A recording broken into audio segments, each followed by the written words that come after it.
គាត់ធ្ងន់ធ្ងរអីសៀវអ៊ូពូរបស់ហែង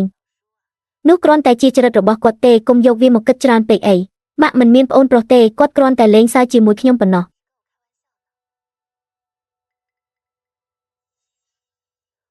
ហានសៀវតើអ្នកមានបញ្ហាអ្វី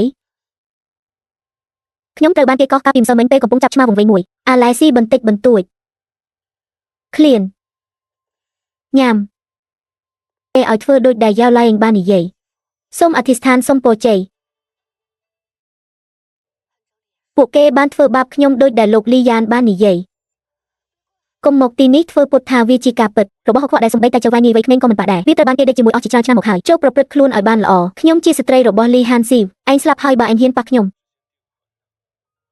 ឈៀងវូគឺជាយុវជនតើអ្នកហ៊ានជ្រៀតជ្រែកក្នុងរឿងអាពាហ៍ពិពាហ៍នៅក្នុងប្រឡោមលោកដោយរបៀបណាចុះបើខ្ញុំទូចឲ្យអ្នកនិយាយវាហានកូនតេរិឆាននោះពិតជាឲ្យតម្លៃណាស់មិនថាប្រឡោមលោកនេះនិយាយអំពីការភ្ជាប់ពាក្យឬរៀបការជាមួយកញ្ញាបាយទេសូមជូនពរឲ្យអ្នកទាំងពីរមានអាពាហ៍ពិពាហ៍ដ៏យូរអង្វែងនិងមានសុភមង្គលសូមឲ្យអ្នកមានកូនប្រុសឆាប់បន្ទាប់ពីយប់នេះទៅខ្ញុំនឹងនាំម្ដាយខ្ញុំចេញពីព្រះរាជវាំងយើងនឹងមិនបានឃើញលោកលីអានសៀវម្ដងទៀតទេអរគុណសូមកុំភ្លេចណា